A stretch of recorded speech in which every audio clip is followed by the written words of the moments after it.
C'est votre magazine de prédilection, Synopsis et magazine de la rédaction de Canal Congo Télévision. La révision constitutionnelle, faudra-t-il réviser ou changer la constitution de la République démocratique du Congo? En tout cas, la question mérite d'être posée au regard de ces débats engagés par le président de la République, Félix-Antoine Tshisekedi Tshilombo, lors de sa tournée européenne, où le président de la République promet de mettre en place une commission qui doit charger sur la réflexion en vue de nous doter d'une nouvelle constitution de la République démocratique du Congo. Est-ce qu'en ce moment-ci précis, la révision ou les changements de la constitution vont son pesant d'or? Faudra-t-il admettre la révision ou les changements de la constitution?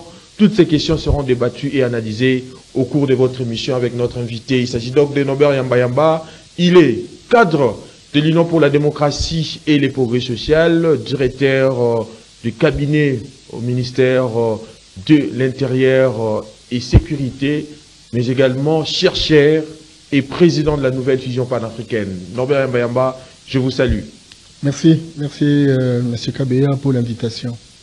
La révision de la Constitution ou les changements de la Constitution, comment interprétez-vous ça? Vous savez, il faut resituer les contextes. Oui.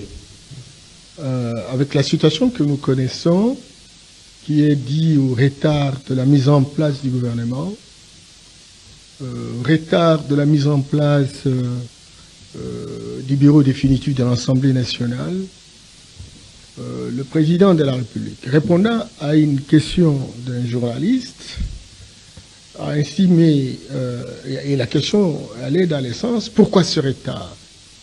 Et le président de leur dire qu'il ne peut pas faire autrement dès lors que les règles de jeu, la loi qui régit cette question, impose un certain nombre de procédures, et qu'en tout état de cause, il faut que ces procédures soient achevées pour qu'on arrive véritablement à mettre en place un gouvernement.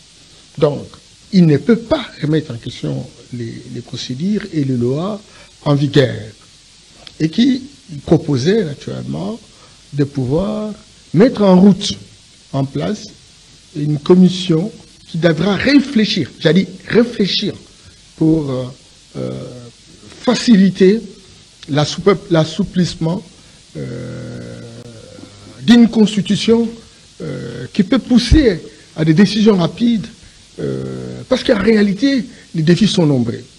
C'est cela. Et je me dis, il y a une année, en France, avec ce qu'on assiste sur l'essoufflement de la démocratie, l'épuisement, le dépassement même, le président Macron avait convoqué une commission des meilleurs des Français, le prix Nobel, des gens qui sont spécialistes, des hommes politiques, des hommes, des opérateurs économiques, etc., pour réfléchir sur l'avenir de la France. Et les gens se sont retrouvés, ils ont réfléchi, ils ont produit un certain nombre de conclusions, ils ont même proposé la 6e République.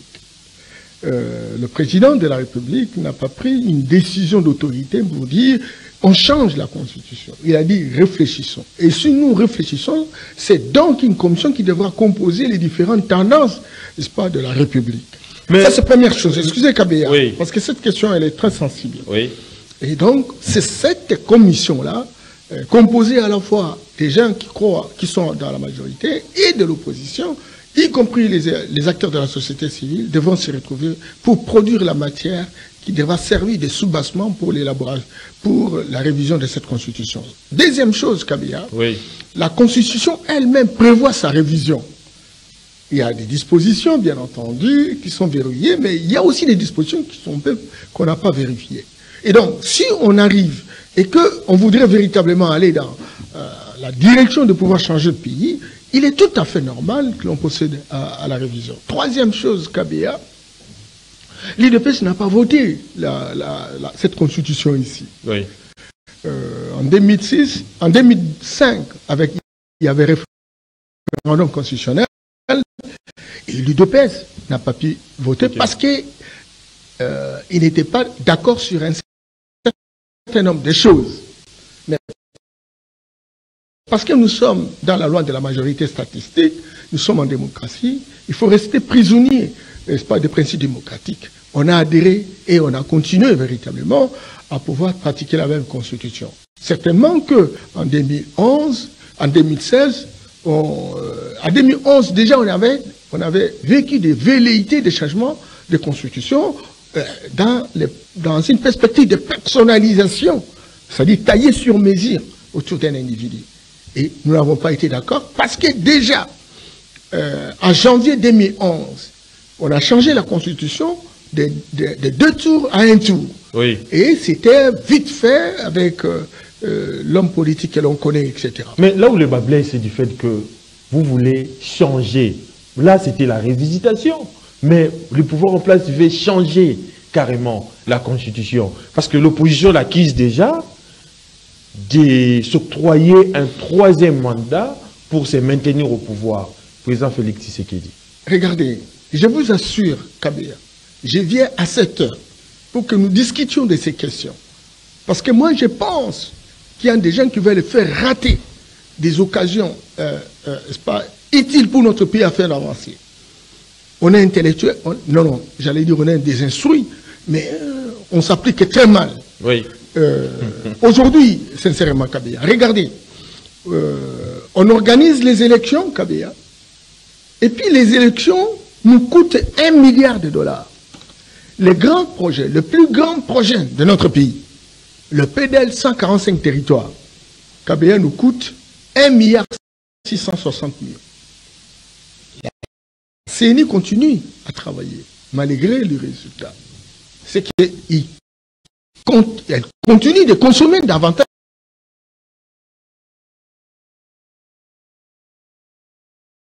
de l'argent. Pour rien, Kabila. Est-ce que ce genre de questions, on ne peut pas discuter? On ne peut pas réfléchir sur là pour dire quelle est la formule qui puisse nous aider à épargner $1 milliard. Mais quand vous voulez remettre en question, peut-être, excusez-moi de dire ça, le travail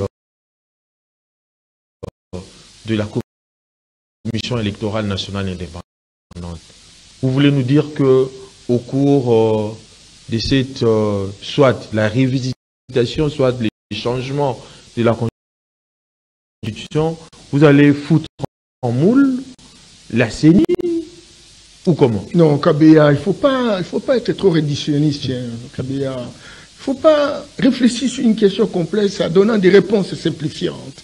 C'est pas bon, Kabila. Et je voudrais quand même que vous me donniez l'occasion pour que je parle à notre peuple. Je disais qu'il y a beaucoup de problèmes qui se posent autour de cette question de constitution. D'abord, les moyens que nous mettons en place pour organiser les élections sont des moyens colossaux qui auraient pu servir de construction des routes, de desserte de l'électricité, desserte de l'eau, le logement de la population, etc. Et le simple projet que nous avons pour l'instant, c'est PDL 145 territoires, et donc ça devrait couvrir tout l'ensemble du territoire national. Il n'y a pas que ça. Au Sénégal, ils ont vu qu'ils avaient moins de moyens. Ils ont fait, au lieu d'avoir un parlement bicaméral, eh bien, ils sont allés dans la direction d'une seule assemblée et supprimer le Sénat. Aujourd'hui, nous avons 108 personnes qu'il faut payer de l'argent. Il faut entretenir avec tout ce qu'on connaît en termes de budget budgétivore sur la bourgeoisie politique, etc. Et donc, il faut réfléchir sur ces questions. Je ne dis pas que j'opte pour la disparition de la CENI, mais les gens doivent réfléchir pour dire quel est le modèle juridique. Nous nous mettons d'accord pour quel arrangement institutionnel. Il n'y a pas que ça, la question de la double nationalité. Oui. Vous savez, Kabila, aujourd'hui, seulement, nous avons des Congolais qui envoient pas moins de 9 milliards aux familles, des constructions, des petits investissements, etc. Mais ces Congolais ne sont pas en sécurité. Et si dans l'hypothèse, ils arrivent à obtenir la nationalité de tel pays d'accueil, et bien voilà, donc, chez nous, donc, la nationalité est indivisible. Une est indivisible. Et donc, on donne l'opportunité à tous ceux qui, aujourd'hui, travaillent dans le sens de promotionner notre pays, et qu'ils aient aussi la possibilité d'avoir des responsabilités d'abord, parce qu'en fait, le système a été monté dans ces endroits, dans les pays des puissances d'argent. Et donc, tous les deux cas, il faut savoir véritablement. Mais la Constitution, étant donné les difficultés que nous avons avec les voisins, étant donné que les voisins nous insultent de plus en plus, il va falloir qu'on discute pour se dire, on ne peut pas non plus bloquer, c'est pas la double nationalité, mais on doit pouvoir bloquer les voisins qui nous entourent, qui nous ont fait du mal. La Corée a fait ça avec le Japon, avec la Chine. Mais Norbert Mbayamba, face à l'épreuve de la cohésion nationale, mais également des contestations post-électorales et les conflits armés qui cernent aujourd'hui la République démocratique du Congo, vous ne voyez pas qu'il serait dangereux pour la stabilité de notre pays et des institutions de la République de se jeter aveuglément dans une révision constitutionnelle? Non, quand on met en place une commission KBA... Mais cela n'a pas rencontré ne doit pas rencontrer l'assentiment de tout le monde, Norbert Mbayamba.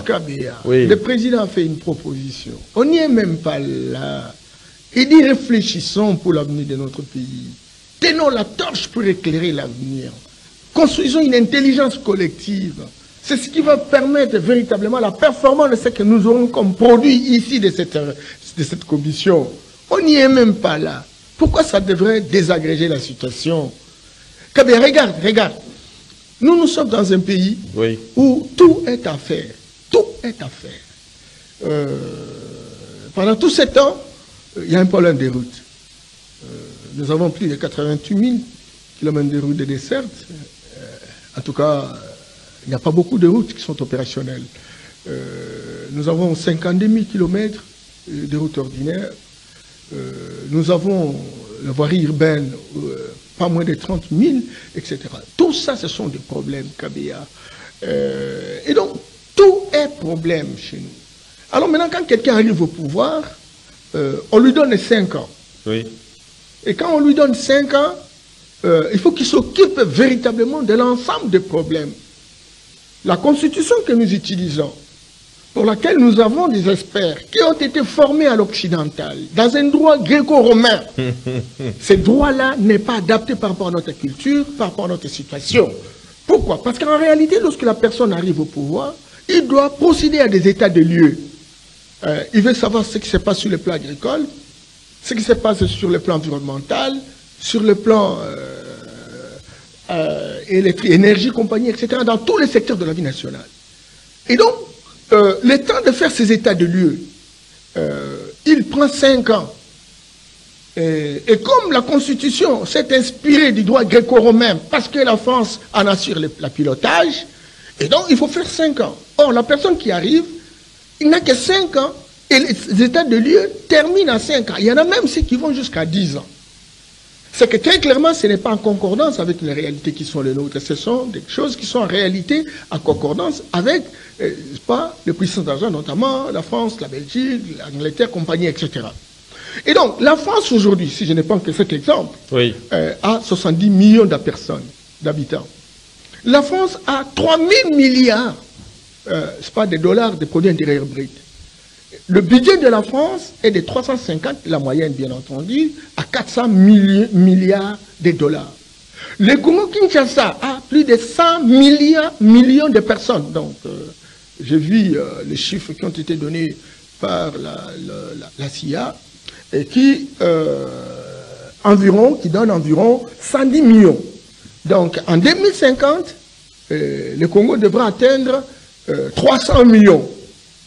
C'est que très clairement, le Congo est loin en termes, de dépenses à réaliser, plus que la France.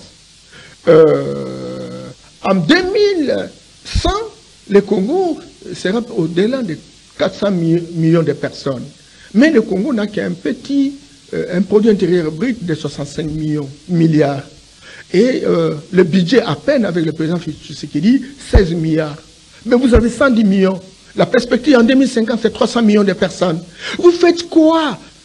Vous allez vous atteler essentiellement à faire les états de lieu. C'est de ça qu'on voudrait. La France, qui a 400 milliards par budget, a déjà résolu plus de 75% des problèmes.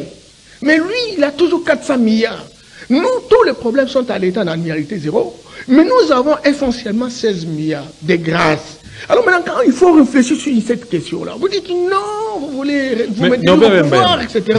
C'est pitoyable, parce qu'en réalité, excusez, c'est pitoyable. L'intelligence a quitté les cerveaux de nos compatriotes. L'intelligence est dans la rue. L'intelligence est dans la rue. Même les différents, quand vous recevez les gens, vous entendez comment les gens, au lieu de focaliser l'attention pour dire, qu'est-ce que nous faisons? Au moment où je vous ai dit que l'IDPS n'avait pas voté cette constitution, mais l'IDPS peut aujourd'hui, avec la légitimité que nous avons, la majorité que nous avons, mettre en route, n'est-ce pas, une nouvelle constitution qui peut permettre à ce que notre pays soit boosté. On ne veut pas vraiment faire cette discussion. Et puis bon, on veut qu'on reste sur l'ancienne constitution qui ne va donner personne alors la possibilité de changer. Norbert Yamba, les déclarations contradictoires du président de la République, Félix Antoine Tshisekedi Tshilombo, ces derniers jours, selon certaines indiscrétions, révèlent également de l'ignorance que le président de la République a d'une part de la constitution de notre pays.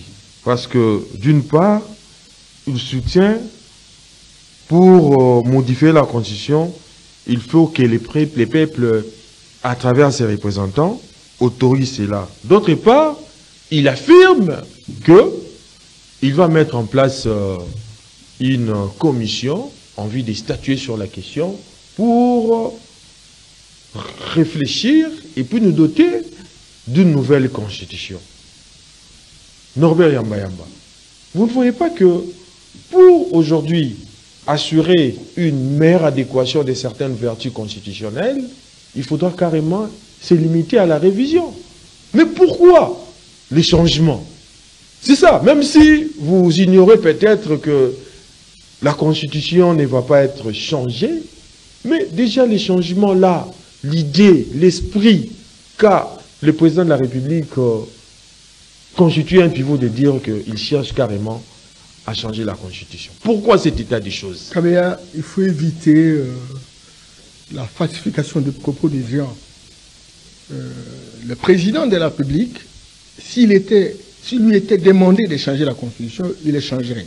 Mais la Constitution ne lui donne pas cette compétence, n'est-ce pas, de la changer.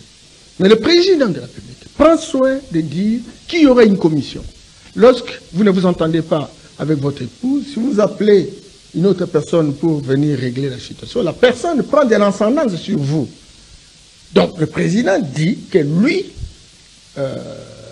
avec ce qui est reconnu dans cette constitution, il n'est pas à mesure de pouvoir changer, n'est pas à mesure de pouvoir révisiter. Il faut une commission qui devra produire la matière de révisitation. C'est très important. Si la commission peut, au regard de l'ampleur des problèmes qu'il y a dans cette constitution, arrive à une conclusion selon laquelle on change ou on révisite, c'est toujours le peuple. Oui. Parce que nous devons travailler dans la survivance des intérêts compatibles à la population. Et donc, il n'est pas une question de contradiction dans les chefs du chef de l'État. Mais il dit qu'il faut une commission. Cette commission a de l'ascendance.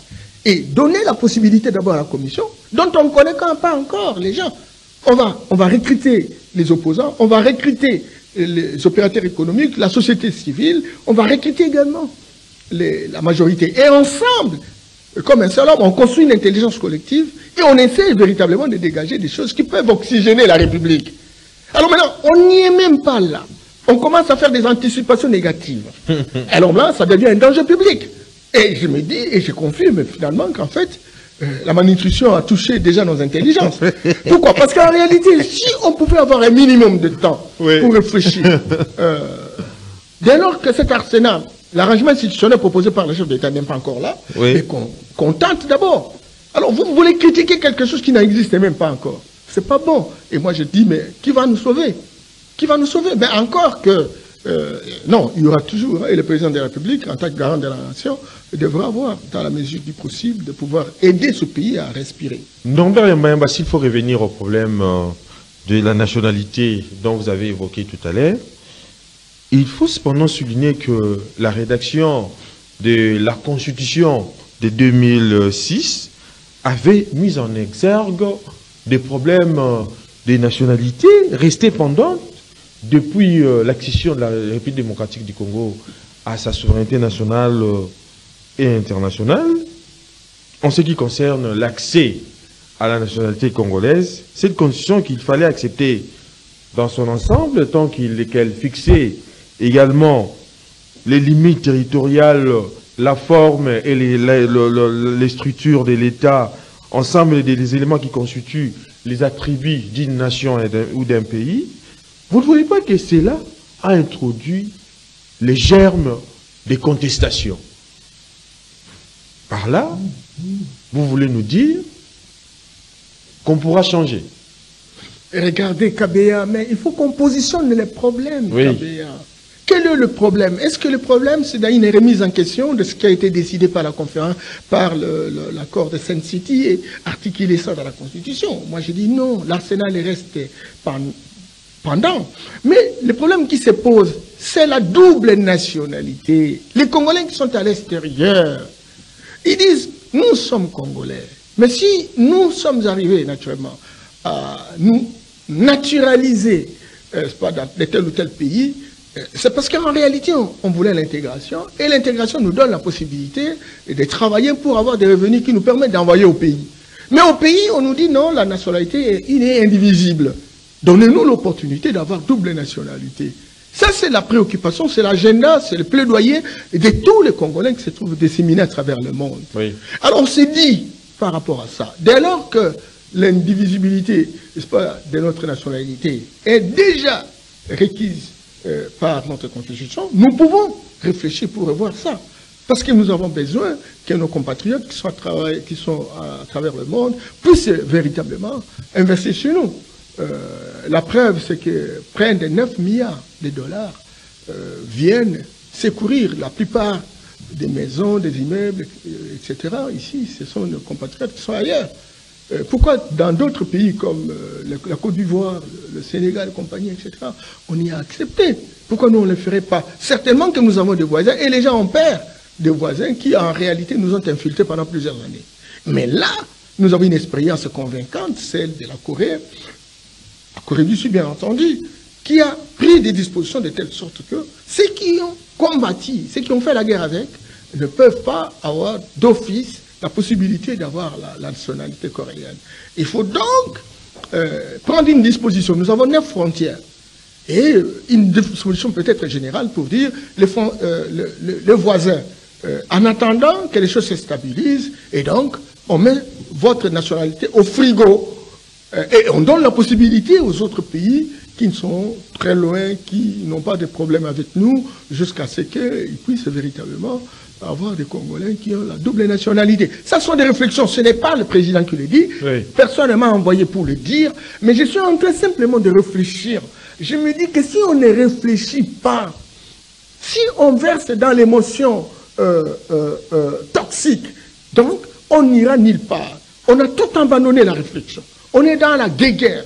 Même ceux qui prétendent véritablement être communicateurs, quand vous les écoutez, ils sont dans des histoires, des historiettes qui frisent véritablement un débat de caniveau. Il faut sortir de là, mettons sur la table, n'est-ce pas, ces questions. Vous qui êtes ici, pourquoi ne pas appeler quelqu'un qui n'est pas d'accord avec la révision ou les changements constitutionnels pour que finalement on débatte de manière que notre peuple soit suffisamment informé pour consolider véritablement ses convictions. Ça, on en a besoin, mais là, ce n'est pas le problème, y compris les journalistes, y compris les communicateurs, etc., enflamment la situation. C'est comme quelqu'un qui veut brûler les coups. Norbert Yambayamba, comme il s'est avéré que l'idée n'est pas de changer la Constitution, mais il y a également des réformes que vous avez eu à proposer. L'idée de changer ou de réviser viendra de la Commission. Oui, pas de problème. Voilà. Mais il y a un certain nombre de souhaits dans le chef du président de la République.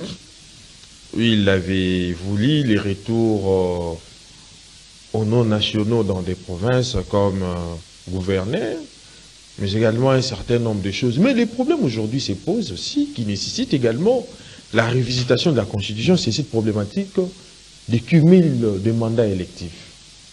On retrouve une seule personne, c'est compétir à plusieurs mandats, c'est-à-dire député national, député provincial, gouverneur, tout ça.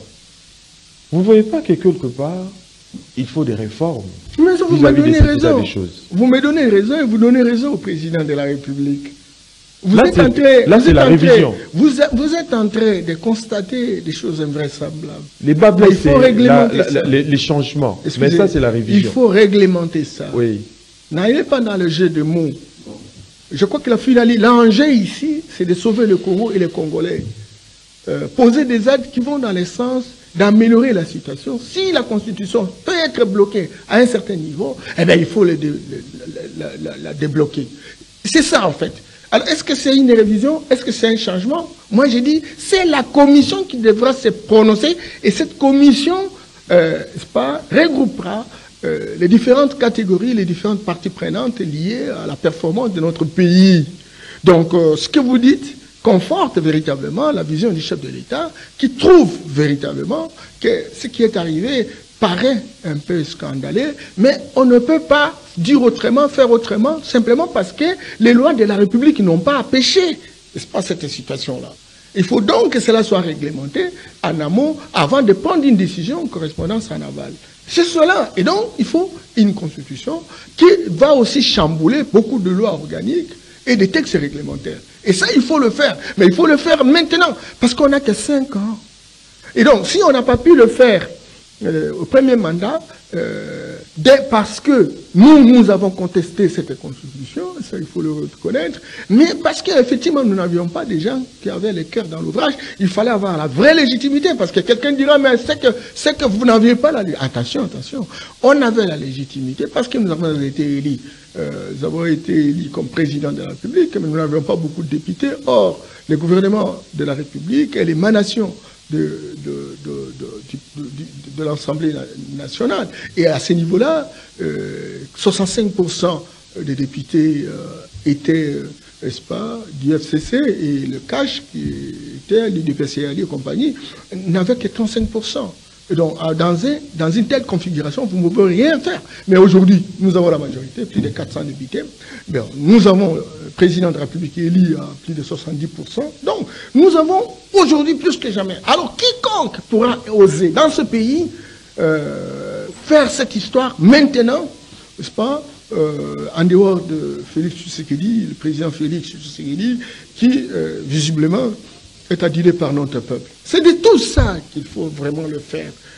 Mais cela ne va pas dire que, bon, si on modifie ou on change la Constitution, la vie s'arrête. Non, les choses vont devoir se faire de manière concomitante. Norbert Mbayamba, voilà.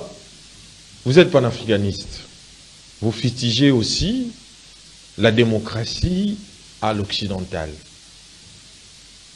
Si il faut soit, je dirais, réviser la Constitution selon, bien évidemment, la décision qui va émaner de la commission qui sera mise en place peut-être par soit le président de la République, soit le gouvernement.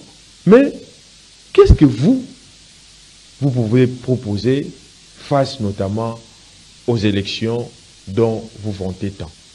Excusez, cher ami. Vous savez, cette constitution ici a été rédigée à Liège, en Belgique, dans un modèle fondamentalement, dans un paradigme fondamentalement occidental. Alors, vous voulez construire votre autonomie, votre souveraineté. Vous voulez quoi? S'inspirer de ce qui a fait l'Occident? Et toutes ces réflexions occidentales liées au gréco-romain comme romano-germanique, ça a été fait dans un contexte bien déterminé. Tous les contextes ne se ressemblent pas. Sinon, Edgar Morin ne parlerait pas de la loi des deux vérités contraires. Nous avons des réalités. Ce qui vient de l'Occident n'est pas un idéal civilisationnel, non. Alors pourquoi, avec cette maturité, cet âge, le nombre d'années d'indépendance, etc., nous ne pouvons pas réfléchir sur ce que représentent nos héritages traditionnels et comprendre ces héritages traditionnels, essayer de scientifiser, moderniser et théoriser dans la perspective d'avoir notre propre constitution qui se référerait véritablement de valeurs qui sont fondamentalement africaines. Pourquoi on ne le ferait pas? Parce que j'écoute tous ces juristes dire oh non, cette constitution-là, ça ressemble à la constitution française. Écoute, parce que la France est notre modèle, etc. Il faut arrêter des conneries. Donc nous avons besoin des intellectuels. Non, non, non, il n'y en a pas. On a des instruits, on a des diplômés. Des abrutis fondationnels. Un peu des analphabètes culturels. Tu vois? Et donc, on ne peut pas s'en sortir. Parce que, Karbéa, il faut le reconnaître, que un arbre fut-il un baobab, sans racines il tombe. Nous sommes tombés parce que nous n'avons pas de racines. Nous sommes ce que les autres voudraient que nous soyons. Mais nous ne sommes pas ce que nous devrions être. C'est maintenant ou jamais que nous puissions nous poser des questions questionnantes pour revenir à la case de repère, où nous pouvons nous affirmer dans le sens d'aller dans une direction. Parce qu'en réalité, nous sommes indépendants pendant 64 ans. Oui. Nous n'avons pas réussi. La situation est difficile. Pourquoi les gens s'inquiètent? Pourquoi tel gouvernement arrive, tel le remplace, etc. Ça ne marchait pas. Parce que le paradigme qui guide la République, c'est un paradigme occidental. On appelle ça paradigme hérocentrique. Or, hérocentrique suppose que notre espace terrien appartient aux puissances d'argent. Ils viennent exploiter nos ressources naturelles. Et nous n'avons pas des industries pour nous faire quoi que ce soit. Et ces ressources partent là où il y a des industries. Ils produisent des richesses, ils produisent des emplois pour leurs enfants. Mais nous n'avons que les yeux pour plairer. Alors maintenant, allons dans les sens. Ne serait-ce que de poser les jalons. Aujourd'hui, est-ce que nous ne pouvons pas tenir une torche pour éclairer l'avenir, ne serait-ce qu'à poser le premier pas? Et le premier pas a toujours été le plus long. En s'inspirant véritablement des héritages traditionnels. Ça, on en a besoin. Malheureusement, lorsqu'on regarde à l'université, il n'y a pas de thèses qui rivalisent ces thèses occidentales. Mais Norbert, tous ces juristes qui viennent ont été formés à l'occidental. Or, ils sont incapables de trouver des solutions chez nous. Oui. Parce qu'en réalité, ils se sont éloignés de la société qui est la nôtre. Alors maintenant, il faut qu'ils reviennent pour qu'ils puissent encore apprendre. Et apprendre des héritages en faisant en sorte qu'on puisse véritablement scientifiser. On en a besoin. Il faut avoir des présidents courageux. Aujourd'hui, ce n'est pas seulement le président Tshisekedi qui voudrait s'engager dans cette direction au Burkina Faso. Ils ont même décrété une journée de tradition africaine. Et on voudrait se battre pour que la Constitution tienne compte de ce qu'on a appelé autrefois Kurukunfuga. 44 articles. Et la première Constitution africaine au Mali avec Soudatan Keïta. Pourquoi on ne se posait pas ces questions-là? Pourquoi des thèses doctorales ne peuvent pas véritablement rivaliser toutes les thèses occidentales qui nous assujettissent, qui nous instrumentalisent, qui nous clochardisent? À quand la libération? Et vous allez avoir des gens, oh non, tu sais qu'il veut le 3e mandat, oh non, il veut ceci, il veut cela. Mais arrêtez! Comment on peut avoir des esprits mesquins? Non, vous pouvez tout fustiger aussi, hein? La thèse occidentale, telle que vous le dites là. Mais on doit aussi se poser la question de connaître comment la République démocratique du Congo a su gérer sa paix sociale. D'autant plus que la réponse à cette question permettra de comprendre aussi la régression politique, économique du pays et de donner des pistes de solutions. Comment on peut construire une paix sociale dans un paradigme d'autrui? mais comment on peut faire vraiment? Pourquoi les gens ne peuvent pas se réveiller pour venir informer aux Congolais? Vous êtes trop carré, Norbert Yamba. Non, c'est pas trop carré. Moi j'ai dit, mais vous entendez la paix sociale dans ce pays? Vous êtes à peine 16 milliards de dollars budget. Encore qu'il faut recouvrer ça. Il faut vraiment un recouvrement. Et alors, vous avez combien de sociétés ici? De production, de transformation, de commercialisation? Où sont les chaînes de valeur ajoutée? Est-ce que la proposition du président de la République de créer des zones économiques spéciales, elle est à quel niveau? Et qui résiste? Mais pourquoi la guerre dans l'Est? Et puis tous ces vautours ne veulent pas entendre parler de ça. Mais dans tout mais comment? S'il vous plaît, Norbert Yamba, dans tout ce que vous dites là, peut-on parler du déclin ou du déclic? Déclin de quoi? par rapport à la situation dont vous avez évoqué, en ce qui concerne notamment la paix sociale, le manque des transformations, la guerre à l'Est, tous ces éléments que vous avez évoqués. Ce n'est pas un déclin, ce sont des réalités malheureuses, bien entendu. Mais au moins, là, nous avons des opportunités. Les opportunités supposent que nous avons commencé la réflexion. Cette réflexion n'a pas existé il y a 20 ans, 30 ans, 10 ans, rien. Laurent Kabila est mort dans ces conditions-là. Les gens ne comprenaient pas ce qu'il voulait. Lumumba est mort. Le maréchal parfois prenait, mais de temps en temps. Etienne n'a pas eu l'occasion véritablement d'accéder au pouvoir. C'est de tout ça. Et alors maintenant, est-ce que c'est un déclin? Moi je dis non, ce n'est pas un déclin. Mais au moins c'est un constat malheureux pour qu'on dise, mais en quand la souveraineté? Si nous avons été colonisés, si nous avons été victimes de la traite négrière, mais le jour où on a prononcé l'indépendance le 30 juin, on aurait pu arrêter véritablement les héritages.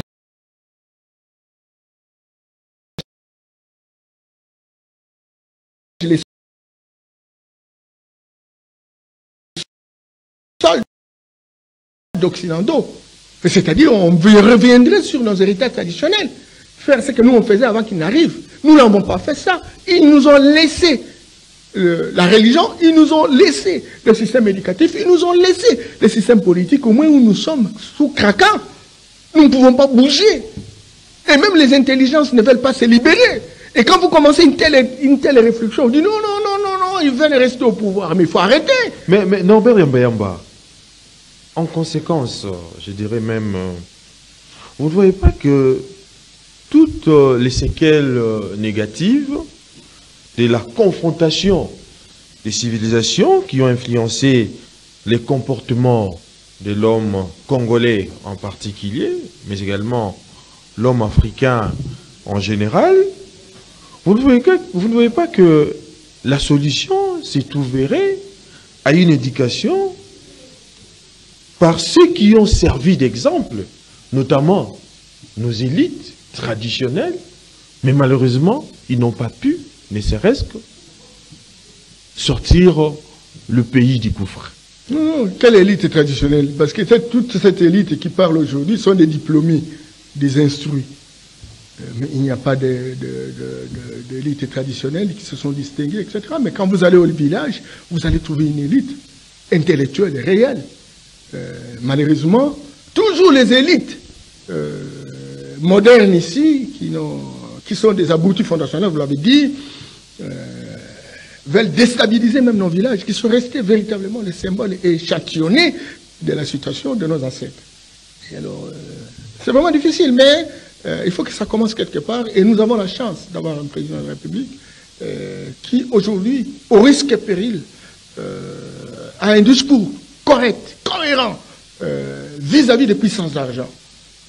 Je crois qu'on a intérêt aujourd'hui d'être à ses côtés, de le soutenir et d'aller dans les différentes réformes.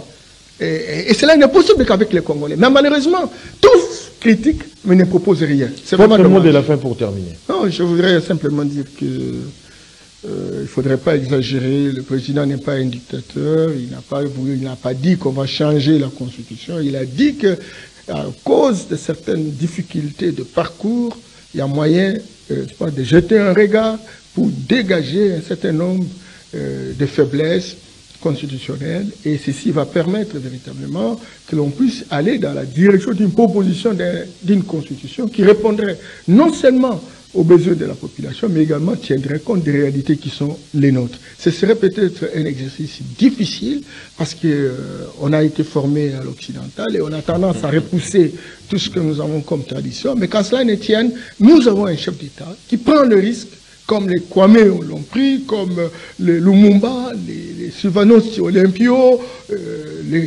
Thomas Sankara, compagnie, etc.